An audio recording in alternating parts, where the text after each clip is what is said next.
Did you know that the Lebanese diaspora is almost double the size of the population of Lebanon? Anyways, here are the Lebanese of Africa. Like, subscribe, and share please to help us. Thanks and enjoy. Lebanese migration to Africa can be traced back to the late 19th century when Lebanese traders and merchants began to establish trade links in Africa. Over time, many Lebanese migrated to different parts of Africa for economic and social reasons, including political instability, civil wars, and economic hardship in their home country. You will see the highest population of the Lebanese in West Africa, North Africa, and in the country of South Africa. The highest concentration of them live in the Ivory Coast, where they make up about 2% of the population, with most of them living in the capital city. The first wave of Lebanese arrived in the Ivory Coast in the 1920s, departing Lebanon due to political instability and enticement from France, as Ivory Coast was still under colonization from the French. Back then, immigrants would travel on donkeys to the capital of Lebanon before taking a ship to France, before boarding to the Ivory Coast. These Lebanese are considered the durables. In the 1970s, a new wave of Lebanese called the Nouveau arrived, fleeing from the Lebanese Civil War. Today, Lebanese Ivorians account for about 40% of the Ivory Coast economy. There's no factual data, however, there are about 100 to 130,000 Lebanese in the country today, which includes the 40,000 expatriates. Over in Senegal, there are about 50,000 to 150,000 Lebanese who arrived in the country during the Great Depression, even though the first Lebanese would arrive in French Senegal in the 1860s. They had a mini issue with the French traders, who tried to have the government make life difficult for the Lebanese. However, it did not come to fruition. Now the Lebanese face fierce competition from the Chinese population that is growing in the country. In Sierra Leone, the first Lebanese who were Christian arrived in the mid-19th century, with more predominantly Muslim arriving in the early 1900s. As they assimilated into their surroundings, they were targeted in 1919 due to being blamed for a rice scarcity. Their shops were looted and some of them were deported by the French government. Then in the 1930s, diamonds were discovered in Sierra Leone and the Lebanese population pounced on the opportunity to be part of the diamond trading. As diamonds were and still are important in trade, the Lebanese had a weird history in this sector. Many traders were deported for smuggling diamonds and shady trading practices, but they had since cleared the smear of their past.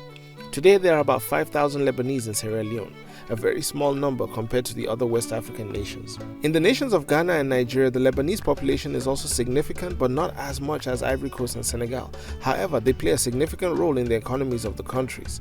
Some prominent Ghanaian actors have Lebanese parents, while as late as February 2022, Nigeria granted half of its citizen slots to Lebanese migrants. Fact is, many Lebanese migrants ended up in Ghana and Nigeria because they could not continue their journey to South America due to financial difficulties. The history of the Lebanese in North Africa is almost reversed, as their population in Egypt was much greater than in the 19th century.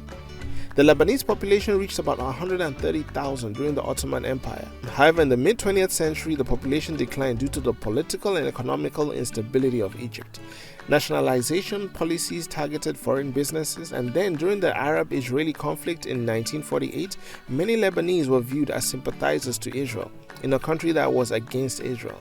Again, the Lebanese population in Egypt were mainly Christian, so this at the time would create some tension, especially in a country that was not theirs. Today there is a minority of about 500 to 5,000 Lebanese in Egypt. Over in Algeria, the Lebanese population flocked during colonization, as Algeria was a colonized French nation. Hence, during the Algerian War of Independence, the Lebanese population faced some backlash as being sympathizers of the French. They still remained in Algeria after independence, however their population declined due to the civil war in Algeria, and recently they have left Algeria due to unemployment and failing oil prices. Today there are about 10,000 Lebanese in Algeria. Their story in Libya is almost identical, however their influx initially was due to Italy's occupation of Libya, but they did face discrimination from Gaddafi's policies. There are also about 10,000 living in Morocco, however it's difficult to say how many are Moroccan citizens.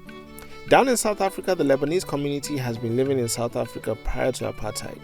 During apartheid, though, the Lebanese were classified as colored and were subject to the same restrictions and segregation as other non-white groups until an individual by the name of Moses Gandor sued the government, arguing that Lebanese were from Canaan. Today, there is a significant number of Lebanese in the country. Many Lebanese families established successful businesses and became an integral part of the economic and cultural life of the countries where they settled on the continent. They also faced discrimination throughout the years while being accused of controlling sectors in their local economies. Sometimes Lebanese would marry people in the country in which they reside, but most of the time they will stick to their own community. In many cases, some Lebanese men may not afford to go back home to find a wife, hence they marry people in their local community. If you are from the Lebanese community in Africa or you have double citizenship with an African country, let us know in the comment section below. Thanks for watching. Will we see you in the next one?